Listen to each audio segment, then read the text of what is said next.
Yes, I'm at it again. Getting the coals going. Cleaning, burning the grid clean. And boy oh boy, you're in for a treat today. Welcome.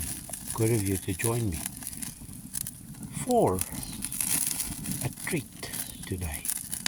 A real special. Spent a bit of time preparing, but I'm not going to tell you about it. I'm going to snap my finger first, and then you'll see the start of the process after this.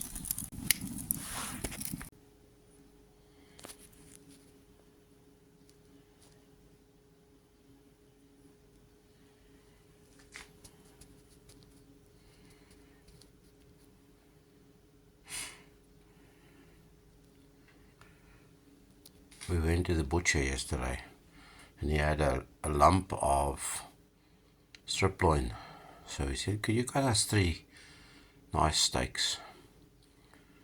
He promptly did that. So I'm going to put this in the fridge now. It's just gone 6 o'clock in the morning. No, I lie. It's not even 6 o'clock in the morning. We're celebrating South Africa's reaching the final of the T20 World Cup men's.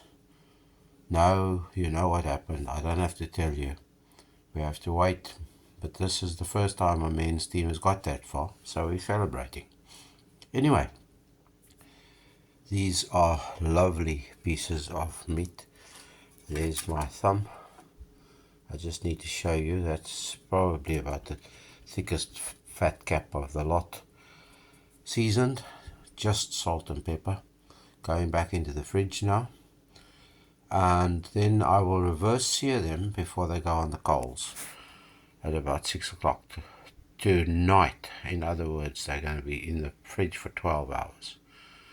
I'll put a link to where I've got this recipe and method from. He says anything up to 24 hours, 4 to 24 hours in the fridge. So there you have 3 bits of beauty. And no, don't get a fright when you see the salt. It's only salt and pepper. That's all it is. Keep an eye on this space, because when I do that, you'll see the next installment. So I'm going to do that now. Okay, so what we have here, oh, sorry for that. What we have here, butter, real Irish creamy butter. Real. With a dash of olive oil just to help with the amalgamation. Thyme out of the garden, garlic, proper, real garlic. Look at that. Look at that. Am I getting it in? Yes, I'm getting it in. And then I added just a little bit of mixed herbs into, and a little bit of lemon juice. You'll see what happens with that once the steaks are on the coals. There we go. Lovely. Okay, 2 things I failed to mention. Firstly, paper towel, very important. Before you season, dab down. Then secondly, it must be on a rack so that it can ventilate both sides. And I have turned, as you can see, I have turned the steak halfway through, the rest in the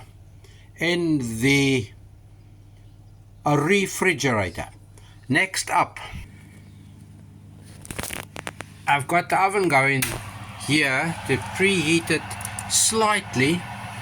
As you have noticed, the recipe is for, can you see the temperature there? That is absolutely perfect. So I've had to play a little bit with the oven just above its minimum setting, because my other thermometer is, my food thermometer is bust. So I've had to use my brewing thermometer. Right, we're putting it in for a period of time. We want to reach internal temperature of 100 degrees, so that'll have to be in there for quite a bit of time. Now, where I'm getting the the recipe from Chef Billy, he reckons an hour, if I'm not mistaken. So yeah, we'll go it, and in the meantime I'll get the coals going.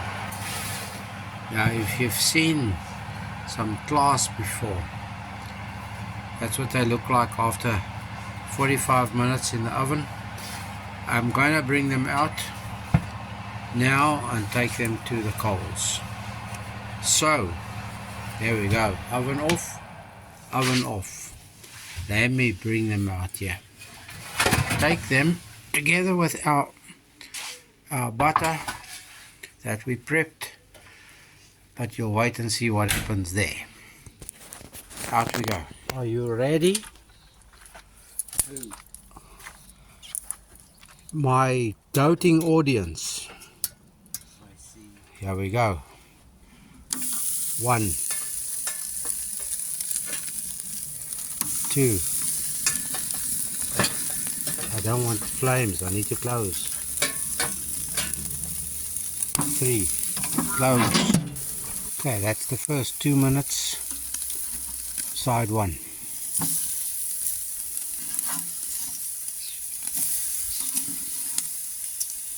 Man, oh man, oh man. Look at that. Okay, now we're going to go on the second 2 minutes.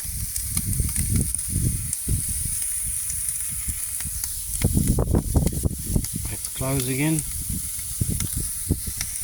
The only disadvantage of not having it in a pan is that you've got to open up, but there's another advantage of doing it like this. It's getting color and the butter will melt before I have to turn again. So let's get some flavor into this. There you heard a good lady sell. Now, as you can see, we have a bit of flame, but that's not a bad thing. We just turn it on the fat cap like that, and now we also close the vents so that we throttle the flame. Okay, we flushed it off the fat cap to the other side, just letting that butter burn down, and then I'm going to put them down a minute aside on both the sides, and that should be more or less done, and it can rest then. I need to show you this. Look how plump. Look at that. So change of plan. Brought them out to lubricate them a little bit. Let them sit there for a minute or two, then I'll go back on the coals for their minute aside each. Well, that's just come off. Let them rest for a minute or 5, and then we're going to do the tongue tippy test soon. Just in case you're wondering why it's so quiet in this house, they're tucking in already. Once I've cut this, I'll show you, promise. Right, this is the moment of truth. Well, this knife is falling through here. Now, let's do this a la Chef Billy style. Now look at that. Now, a la Chef Billy style. I don't like a serrated knife.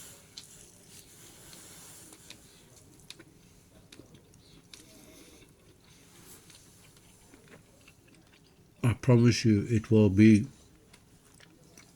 a miss of me to speak with a mouthful of food, but that is so tender and juicy, as you can see. Really. It takes a bit of time, takes a bit of effort, but it's so worth it, really.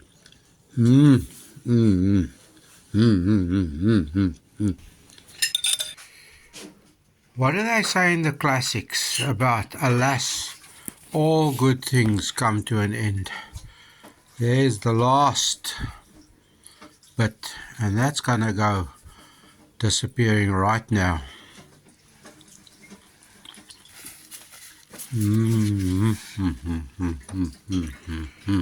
Alas, alas.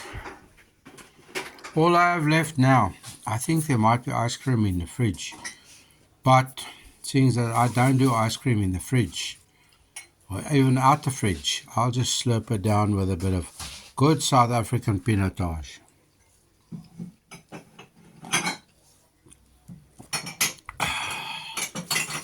Fair to middling. Thank you for watching. As I say in the classics, don't do what I wouldn't do.